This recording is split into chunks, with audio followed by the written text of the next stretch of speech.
चित्तौड़गढ़ का किला, चित्तौड़गढ़ दुर्ग। चित्तौड़गढ़ जो मेवाड़ राजवंश की राजधानी थी, वीरता, बलिदान और त्याग की कहानी, यानी मेवाड़ का चित्तौड़गढ़ किला। आज देखते हैं लाइट एंड साउंड शो। ये लाइट एंड साउंड शो जो हमने दिन में कुंभा महल देखा था, उसी में ये लाइट एंड साउंड शो होता है। लाइट एंड साउंड शो के द्वारा हम समझ सकते हैं कि ये जो किला है वो कितना सुवर्ण काल, सुवर्ण समय मेवाड़ राजवंश का था, वो देखकर आज भी ऐसे ही खड़ा है।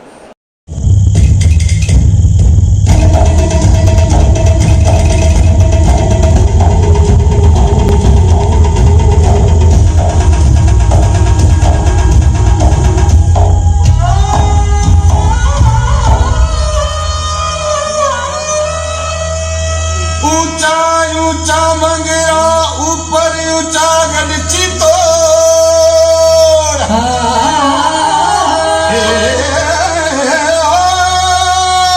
और जगतरी गाड़ियां सरियो सकलो सिर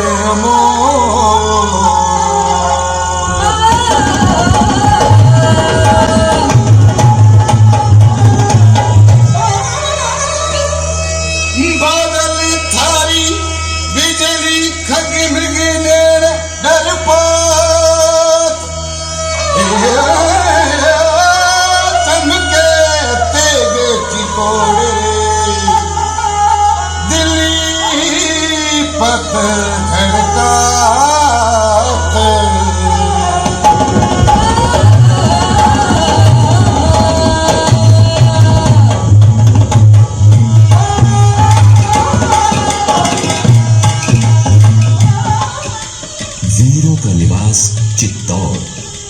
यहाँ लोहे की धार और आग के अक्षरों से लिखी गई है बहादुरी, त्याग और बलिदान की अमर कहानियां, जिनका बखान कवियों और चारणों ने बार बार दिल खोलकर किया है। पुराने जमाने के उन्हीं कवियों और चारणों का वंशज हूं मैं। आइए आज आपको अपने साथ बीते हुए युगों के सफर पर ले चलूं, जो इस गौरव गाथा की साक्षी हैं। राजस्थान में मेवाड़ के मैदान को सींचने वाली गंभीरी नदी के किनारे बने चित्तौड़ के इस किले को कब और किसने बनवाया, इसकी कहानी इतिहास के अंधेरों में खोई हुई है। लेकिन जानकारों का कहना है कि इस किले को आज से 1500 साल पहले राजस्थान के मौर्य राजा चित्रांगद ने बनवाया था।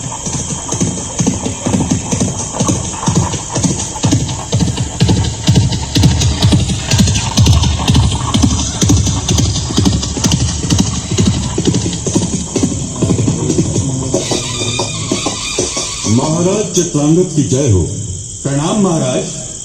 आइए अमात्यवर, आइए। और आप भी महाबलाधिकृत रुद्रदत्त, हमने आपको यहाँ एक आवश्यक मंत्रणा के लिए बुलाया है। तो वादा कीजिए महाराज। अमात्यवर, आप जानते ही हैं कि उत्तर में हुणों के आक्रमणों ने गुप्त साम्राज्य को छिन्न भिन्न कर दिया है। ऐसी स्थिति में हमने निर्णय किया है कि भविष्य के आक्रमणों से इस प्रदेश की रक्षा करने के लिए हम इस पहाड़ी पर एक दुर्ग का निर्माण करेंगे और उसी को अपनी राजधानी बनाएंगे। आपका यह निर्णय सुविचारित है महाराज। इस पहाड़ी से आसपास के सारे प्रदेश पर नियंत्रण रखा जा सकेगा। यहाँ इतनी भूमि है कि सेना के साथ साथ नागरिक भी रह सकेंगे। पानी की भी कोई कमी नहीं है और चारों ओर घने वन भी है। तो ठीक है अमात्यवर, आप तत्काल दुर्ग के निर्माण कार्य को आरंभ कराइए। दुर्ग की प्राचीर अभेद्य होनी चाहिए, यही हमारी राजधानी होगी और इस दुर्ग का नाम होगा चित्रकूट। 200 साल बीत गए। तभी राजस्थान के गहलोत वंश ने एक ऐसे बालक का जन्म हुआ जो मौजूदा मेवाड़ की बुनियाद रखने वाला था।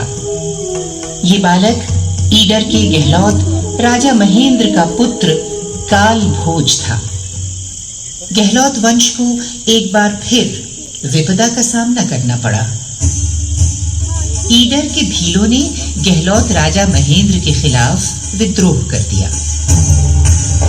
महेंद्र की रानी को अपने 3 वर्ष के बालक काल भोज के साथ नगदा में शरण लेनी पड़ी, जहां ये बालक मंदिर के पुजारियों की गायें चराते हुए बड़ा हुआ। तभी एक दिन वन में गायें चराते हुए उसकी भेंट हारीत ऋषि से हुई। ओम नमः शिवाय, ओम नमः। कौन है? क्षमा करें महाराज, मैंने ध्यान नहीं दिया कि आप यहाँ तपस्या कर रहे हैं। कौन है तू दंड बालक जो इस पवित्र स्थान में बेरोक टोक घुसा रहा है? मेरा नाम कालभोज है स्वामी जी। मैं महाराज कुहिल के वंशधर महाराज महेंद्र का पुत्र हूँ। परंतु तू इस कुंज में कैसे आया? कई दिनों से ये धोरी गाय गोधूली के समय सूखे थन लेकर लौटती थी। सबको संदेह था कि इसका दूध मैं ही पी जाता हूँ। आज जब मैं इसके पीछे पीछे इस कुंज में आया तो देखा कि इसके थनों से दूध अपने आप झर रहा है। तभी आपने मुझे देख लिया। तू बड़ा भाग्यशाली है बालक। जहां तेरी गाय का दूध झर रहा था वो भगवान एकलिंग का पवित्र स्थान है। तुझ पर उनकी विशेष कृपा दिखेगी। कल से तू यहाँ आकर हमसे शस्त्र विद्या के साथ साथ शास्त्र विद्या भी ग्रहण कर। हम तुझे एकलिंग का दीवान घोषित करते हैं। हारीत ऋषि की छत्र छाया में शिक्षा दीक्षा पूरी कर लेने के बाद कालभोज की किस्मत उसे चित्तौड़ ले गई, जहां चित्रांगद मोरी के वंशज राजा मान का राज था। राजा मान ने कालभोज को अपना सामंत बना लिया। इस बीच हिंदुस्तान पर अरब की ओर से हमले शुरू हो चुके थे। कालभोज ने अभूतपूर्व पराक्रम का प्रदर्शन करते हुए विदेशी सेनाओं को पीछे खदेड़ दिया। धीरे धीरे कालभोज की बढ़ती हुई लोकप्रियता ने अनेक सामंतों को उसके पक्ष में खड़ा कर दिया और सन 734 में इन सामंतों ने राजा मान की जगह कालभोज को चित्तौड़ की राजगद्दी पर बिठा दिया। एक लिंग के दीवान के साथ साथ कालभोज अब बप्पा रावल भी कहलाने लगा। हिंदुआ सूरज महाराज बप्पा रावल की, राजगुरु महाराज बप्पा रावल की, चक्रवर्ती महाराज बप्पा रावल की जय। बप्पा रावल ने अपने राज्य की सीमाओं का विस्तार किया और मेवाड़ को हिंदुस्तान के नक्शे पर स्थापित कर दिया। आज तक बप्पा रावल का नाम समूचे राजपूताने में बड़े सम्मान से लिया जाता है। हालांकि बप्पा रावल ने विदेशी हमलावरों को मुंह तोड़ जवाब दिया था, लेकिन रास्ता खुल चुका था। मेवाड़ के राजा जान की बाजी लगाकर अपनी आन बान शान का झंडा बुलंद रखते रहे। बहादुरी और बलिदान की ऐसी ही एक कहानी आज भी लोगों की जबान पर है। ऐसा कौन होगा जिसने चित्तौड़ की रानी पद्मिनी का नाम न सुना हो। 13वीं सदी के आखिरी हिस्से में चित्तौड़ पर रावल रतन सिंह का राज था। रतन सिंह का शौर्य और स्वाभिमान देश भर में जितना प्रसिद्ध था, उतनी ही प्रसिद्ध थी उनकी रानी पद्मिनी की सुंदरता।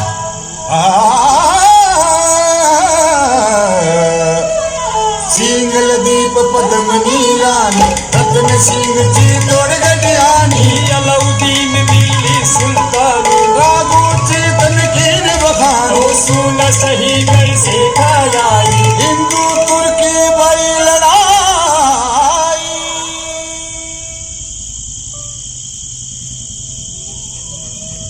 अलाउद्दीन खिलजी ने चित्तौड़ को जीतने की योजना बनाई। बड़ा गुरूर है तुम्हारी रतन सिंह को रघुनाथ।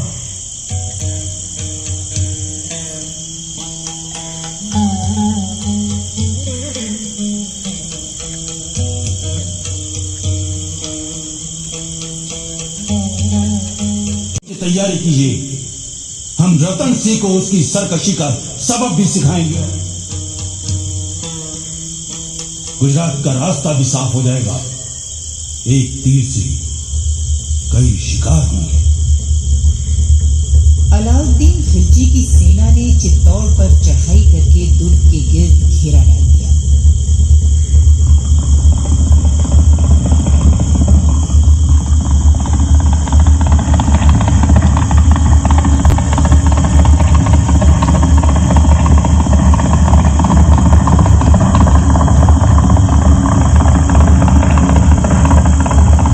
लेकिन चित्तौड़ को जीतना इतना आसान न था।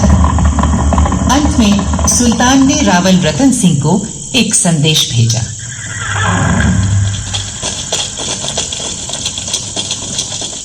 हमें बताया गया है कि तुम सुल्तान अलाउद्दीन का कोई संदेश लाए हो।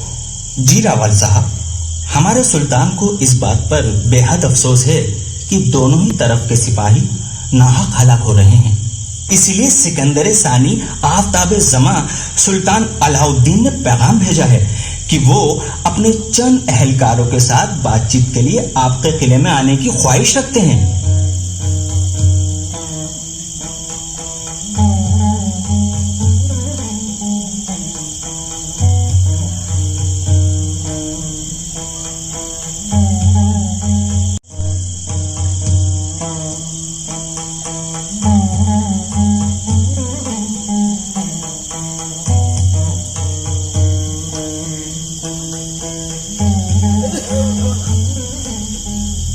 आपने हमें अपना मुरीद बना लिया है रावल साहब।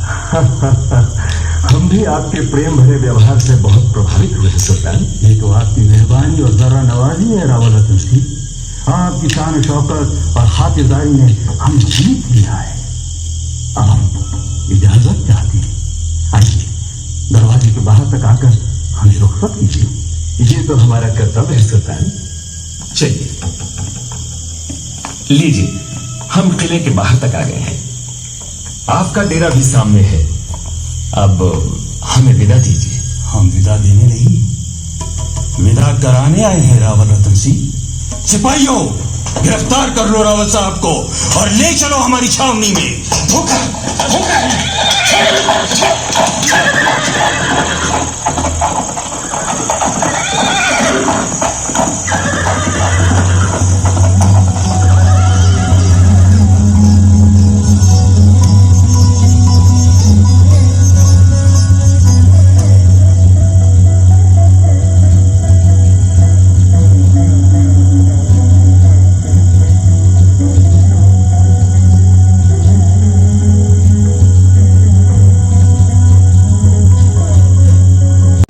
खबर जब रानीवास में पहुंची तो रानी पद्मिनी ने गोरा और बादल नामक दो शूरवीरों के साथ साथ सभी सरदारों को बुलवाया और छल का जवाब छल से देने को कहा।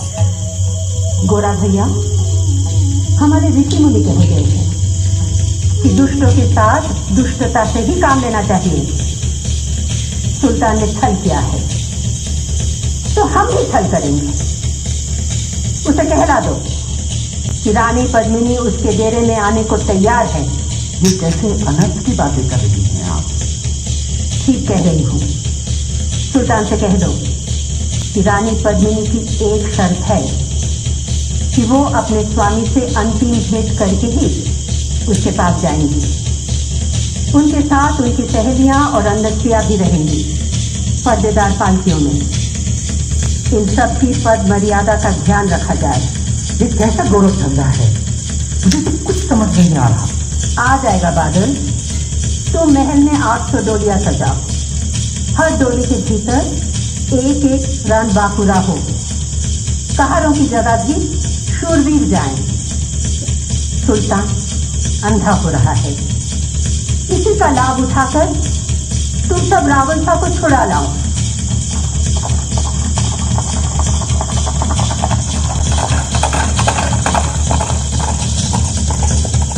गोरा और बादल ने इसी प्लान से काम लेकर रावल रतन सिंह को छुड़ा लिया। जब तक अलाउद्दीन को पता चलता, रावल रतन सिंह बादल के साथ दुर्ग के भीतर पहुंच चुके थे। पीछे की कमान गोरा ने संभाली। भारी मारकाट शुरू हो गई।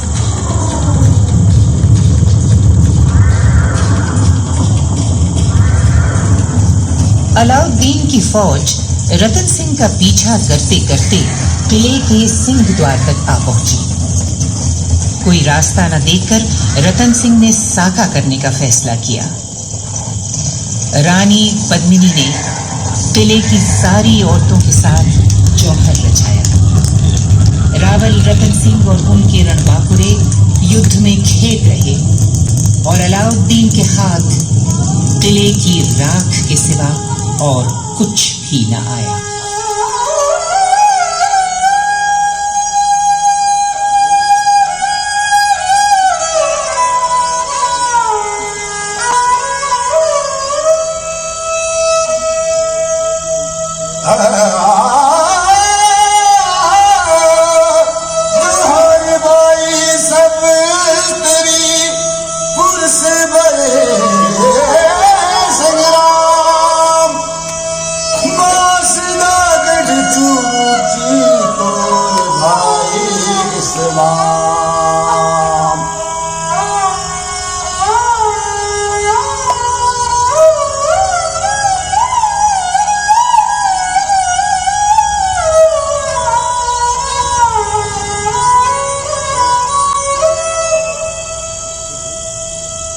चौथाई सदी बीत गई। इस बीच मेवाड़ के बाहर और भीतर अनेक घटनाएं घट रही थीं, जिनका असर चित्तौड़ की राजगद्दी पर बैठे राणाओं पर पड़ रहा था।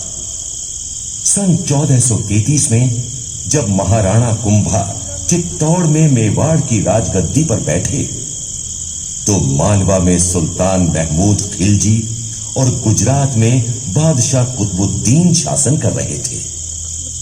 महाराणा कुंभा अपने समय के अत्यंत प्रतापी शासक थे।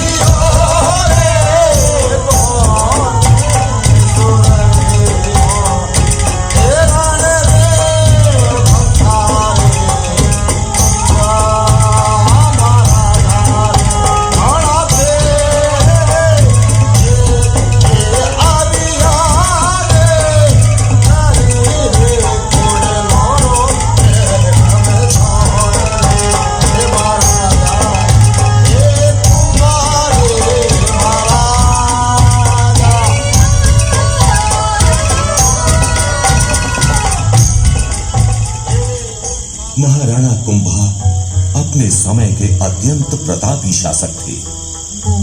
अपने 35 वर्ष के राज्यकाल में उन्होंने मेवाड़ को उत्तर भारत के राज्यों का सिरमौर बना दिया। गद्दी पर बैठते ही उन्हें सबसे पहले मालवा और गुजरात के सुल्तानों का सामना करना पड़ा, जिनकी निगाहें मेवाड़ पर लगी हुई थीं। सन 1440 में राणा कुंभा ने दोनों सुल्तानों के दांत खट्टे कर दिए और सुल्तान महमूद खिलजी को बंदी बनाकर चित्तौड़ ले आए। इस विजय के उपलक्ष्य में बनवाया गया विजय स्तंभ आज भी राणा कुंभा की वीरता की याद दिलाता है। महाराणा कुंभा ने चित्तौड़ के राजभवनों में अनेक नई इमारतें जोड़ी और विष्णु के वराह अवतार की प्रतिष्ठा में कुंभ श्याम मंदिर बनवाया। वो स्वयं शिल्प शास्त्र के जानकार थे और मेवाड़ के अन्य स्थानों में भी उन्होंने अनेक मंदिर और किले बनवाए। तलवार के धनी होने के साथ साथ महाराणा कुंभा साहित्य और संगीत में भी गहरी रुचि रखते थे। उन्होंने जयदेव की अमर कृति गीत गोविंद की टीका लिखी थी और अपने ग्रंथ संगीत राजवार्तिक में संगीत की राग रागनियों का वर्णन किया था।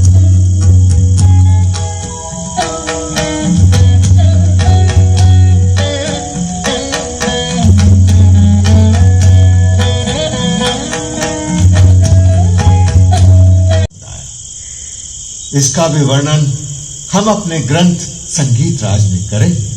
जोहार अन्नदाता। आइए आइए वीरमदेव जी, पधारिए। महाराज, कई दिनों से आप एक पद दोहराते थे जो कोई पूरा नहीं कर पा रहा था।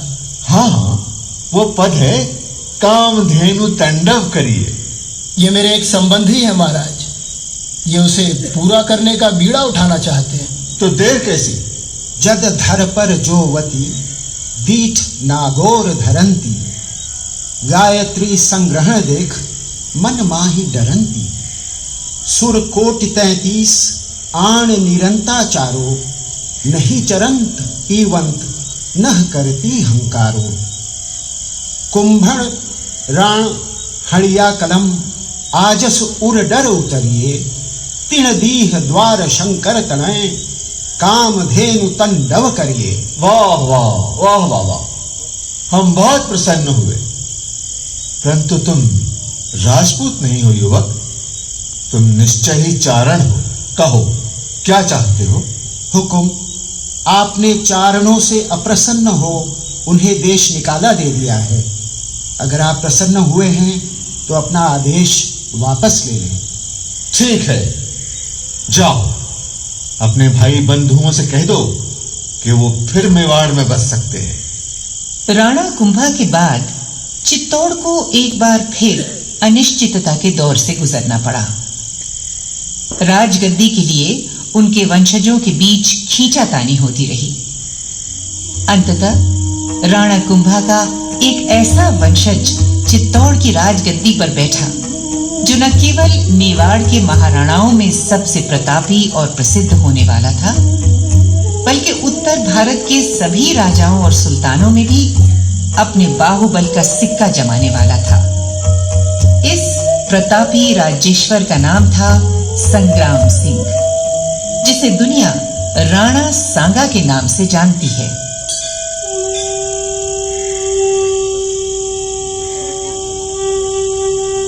स्वस्ति नः इंद्रो वृद्धश्रवाः, स्वस्ति नः पूषा विश्ववेदाः, स्वस्ति नस्ताक्षरो अरिष्टनेमिः, स्वस्ति नो बृहस्पति दधातुः।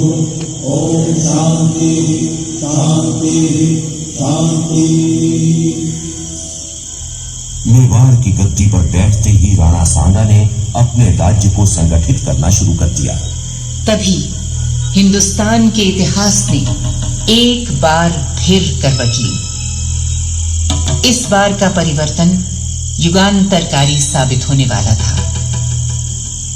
सन 1526 में सुदूर पानीपत के मैदान से एक ऐसी खबर राणा सांगा के दरबार में पहुंची जिससे आने वाले तूफान का पता चलता था।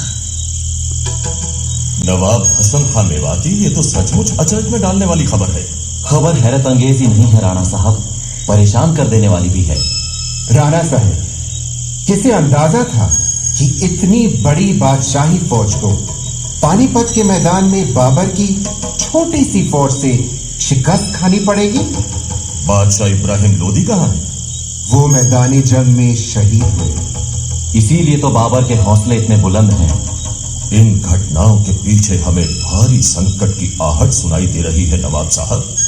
यही वजह है कि सभी अफगान सुल्तानों ने आपके हाथ मजबूत करने का फैसला किया है और मुझे आपके पास भेजा है। ठीक है, हमें स्वीकार है। जैसे हम बादशाह इब्राहिम लोदी से नहीं डरे, वैसे ही बाबर से भी नहीं डरेंगे। नतीजा साफ था। पानीपत की लड़ाई के 11 महीने बाद खनवा के मैदान पर राणा सांगा बाबर का मुकाबला करने आ पहुंचे। जब बाबर ने खनवा पहुंचकर मोर्चेबंदी की तो राणा सांगा की फौज देखकर बाबर के सैनिक हिम्मत हार बैठे। कहते हैं कि ऐसी विकट परिस्थिति में बाबर ने सभी सिपाह सलारों को बुलाकर जोश दिलाया। मेरे जाबाज सरदारों और सिपाहियों, हर शख्स जो दुनिया के सराय में आता है उसे आखिरकार रुखसत हो रहा पड़ता है। बुज़दिली की बदनामी से दागदार जिंदगी जीने की बनस्बत बहादुरी की शौहरत से धमकती मौत अजीम तर है। इस जंग में हम मरेंगे तो शहीद होंगे और जीतेंगे तो गाजी कहलाएंगे। अल्लाहू अकबर। 16 मार्च सन 1527 को राणा सांगा की सेना ने बाबर की फौज पर हमला कर दिया। राणा सांगा और उनके वीरों ने बेमिसाल बहादुरी दिखलाई और मैदान को खून से रंग दिया। मगर तभी राणा सांगा बुरी तरह घायल होकर बेहोश हो गए। उनके सरदार उन्हें उठाकर मैदान के बाहर ले गए। इसी समय रायसेन के राजा तंवर सलहदी अपनी सेना के साथ बाबर से जा मिला और इस तरह बाबर की फतेह हुई। लड़ाई के बारे में बाबर ने अपनी आत्मकथा में लिखा, लड़ाई ऐसी हुई कि कौन हारा और कौन जीता, किसने वार किया और किसको लगा, इसकी पहचान जाती रही। मैंने अपना शहीद होना ठान लिया था, लेकिन खुदा का शुक्र है कि गाजी बनकर जीता रहा। इससे पहले कि राणा सांगा इस हार का बदला ले पाते, उनकी मृत्यु हो गई। लेकिन खानवा की लड़ाई में उन्होंने बाबर की ताकत को ऐसी चोट पहुंचाई कि फतह के बावजूद वो मेवाड़ की तरफ हाथ नहीं बढ़ा पाया।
जब बीरमदेव को मीरा पर हो रहे अत्याचारों की खबर मिली तो उन्होंने मीरा को वापस मेड़ता बुला लिया।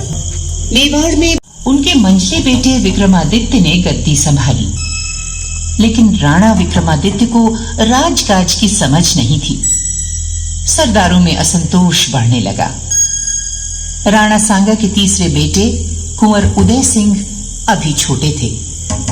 इसी का फायदा उठाकर राणा सांगा के भतीजे बनवीर ने गद्दी हथियाने के लिए साजिश रची। लेकिन मेवाड़ में त्याग और बलिदान की कमी न थी। कुर्बानी देने वालों में नारियां भी पीछे न थीं। ऐसी ही एक वीर नारी थी छोटे कुंवर उदय सिंह की धाय पन्ना।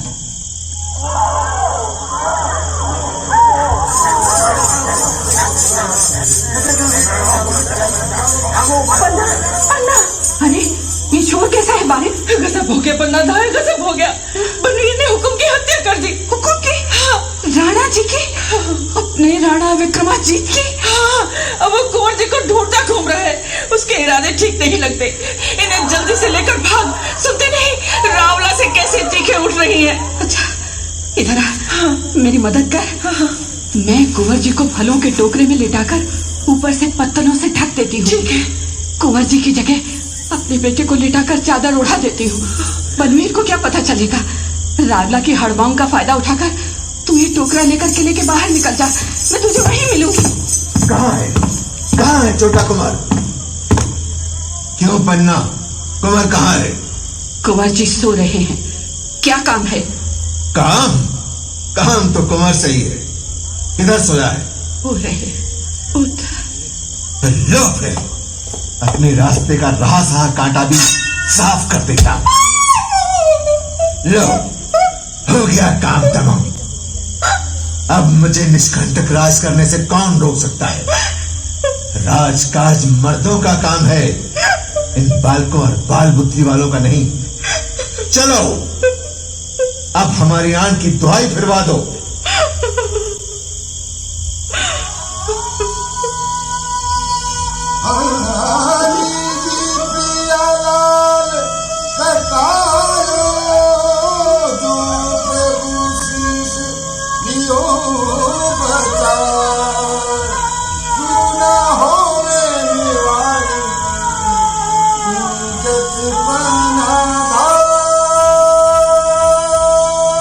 धन्य है पन्ना धाय, धन्य है उसका बलिदान।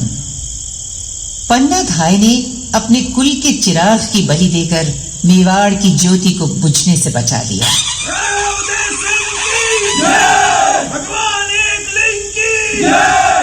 बड़े होने पर राणा उदय सिंह ने चित्तौड़ पर कब्जा तो कर लिया, लेकिन मेवाड़ में राणा सांगा के बाद जो उथल पुथल हुई थी उसे दुरुस्त करने में उन्हें कई साल लग गए। इस बीच अकबर की नजरें भी चित्तौड़ पर पड़ चुकी थी।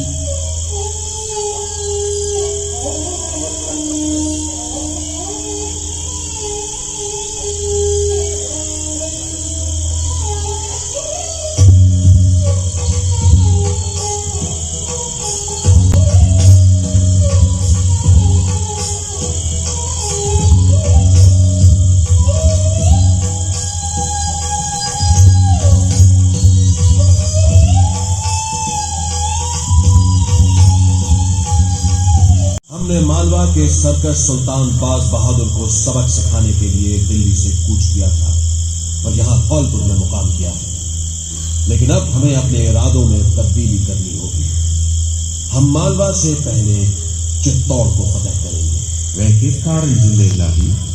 हमें खबर मिली है कि बाज बहादुर ने मालवा से भागकर चित्तौड़ के राणा उदय सिंह के यहाँ पनाह लिया। लगता है मेवाड़ के राणा को अपनी ऊंची पहाड़ियों और मजबूत किलों पर बड़ा गुरूर है। उसे सबक सिखाना भी है। चित्तौड़ को अपनी ताबेदारी में लिए बगैर हमारी बादशाहत मुकम्मल न होगी। इधर चित्तौड़ में अकबर के इरादे की खबर पाकर राणा उदय सिंह ने अपने सभी सरदारों और राजकुमारों से सलाह की। राव जयमल, कुंवर शक्ति सिंह ने हमें बता दिया है कि बादशाह अकबर का इरादा हमें अपने दरबार में आने के लिए विवश करना है।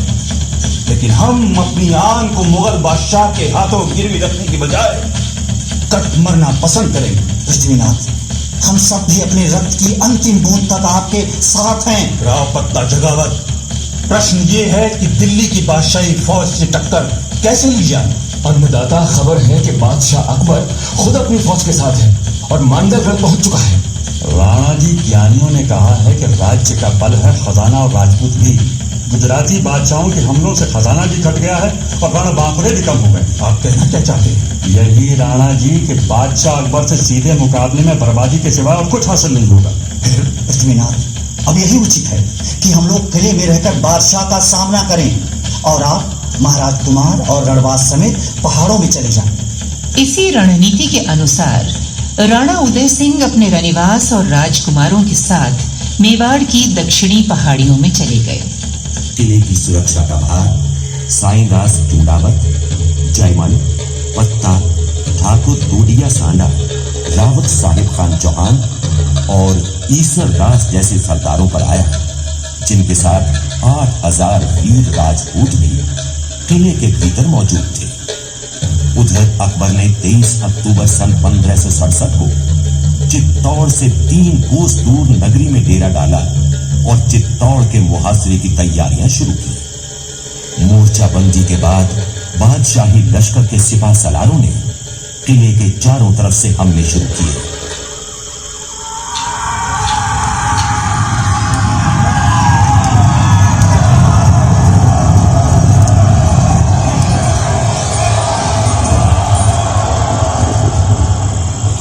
मगर वो किले की तरफ से आने वाली गोलियों और तीरों की मार से मारे जाते या जख्मी होते। तो अंत में अकबर ने चित्तौड़ी बुर्ज की तरफ 2 सुरंगें लगाना तजवीज किया। दौड़ो दौड़ो, चित्तौड़ी बुर्ज की तरफ 2 जगह सुरंगों से किले की दीवार टूट गई है। किसी को अंदर मत आने दो। रुई, तेल, लकड़ी और कपड़ा जलाकर दुश्मन को आने से रोको।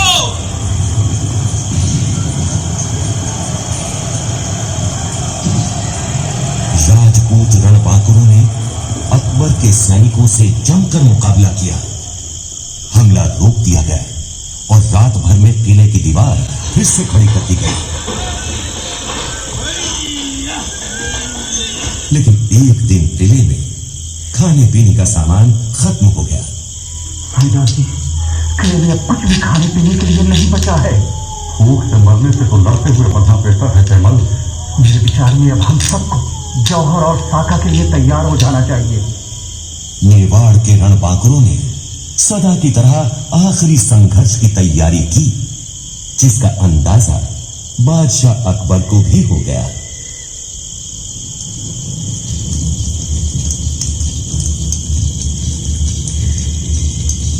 क्यों सुजात खान, किले के अंदर ये कैसी रोशनी हो रही है? हुजूर, ये लगते जौहर थे। जौहर? जब राजपूत मरने मारने का पक्का इरादा कर लेते हैं तो औरतों और बच्चों को आग के हवाले करके केसरिया दाना पहन लड़ाई में कूद सकते हैं। सुबह होते ही किले के दरवाजे खोल दिए गए और राजपूतों ने अकबर की फौज पर हमला बोल दिया।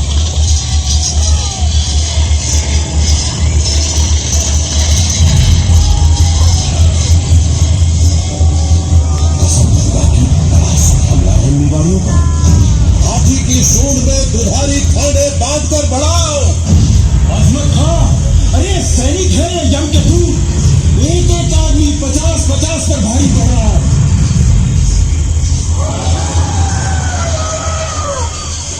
आखिरकार सब रणबांकुरे लड़ते लड़ते मौत के घाट उतर गए और 25 फरवरी 1568 को किले पर अकबर का कब्जा हो गया। वहां चारों तरफ शमशान का सदृश्य था। मरे हुए सैनिक और जौहर की चिताओं की राख सब जगह बिखरी हुई थी। किले को जीतने में अकबर को 4 महीने लग गए थे। खुदा के फजल से चित्तौड़ पर हमने फतेह हासिल कर ली है ख्वाजा अब्दुल मजीद आसिफ खान। आप यहीं ठहर कर किले का बंदोबस्त कीजिए। अपनी फतेह की निशानी के तौर पर हम सूरजपोल के दरवाजे, नौबतखाने के नक्कारे और यहाँ की कुलदेवी के मंदिर का दीपदान ले जा रहे हैं। पत्ता और जयमल की बहादुरी से अकबर इतना प्रभावित हुआ था कि उसने हाथी पर सवार उनकी विशाल काय प्रतिमाएं बनवाकर आगरा के किले के दरवाजे पर लगवाई थीं। लेकिन चित्तौड़ उजड़ गया। अब वो जगह जो वीरों की हुंकार, तलवारों की खनकार और रानियों की पायलों की झंकार से गूंजती थी, अपनी खामोशी से बीते हुए युग की कहानी बयान करती है। चित्तौड़ एक महान दुर्ग, एक भव्य राजधानी ही नहीं, हिंदुस्तान की आत्मा भी थी। वो आत्मा जो पराजित होकर भी कभी नहीं मरती, अपनी राख से बार बार उठ खड़ी होती है। चित्तौड़ उसी आत्मा का एक चोला था और सदा सदा उसकी याद जिंदा रखेगा।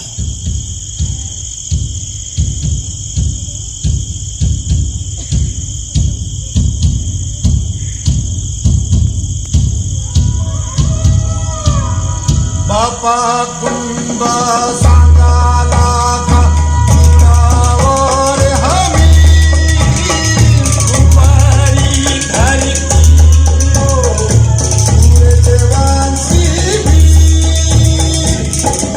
अरे सत्यम रानी पद्म भरी अरे नाट्यो सत्यो को भक्ति में मीरा बहिरो नाम धरो अनमोल।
आपको वीडियो पसंद आया है तो चैनल को सब्सक्राइब जरूर करिए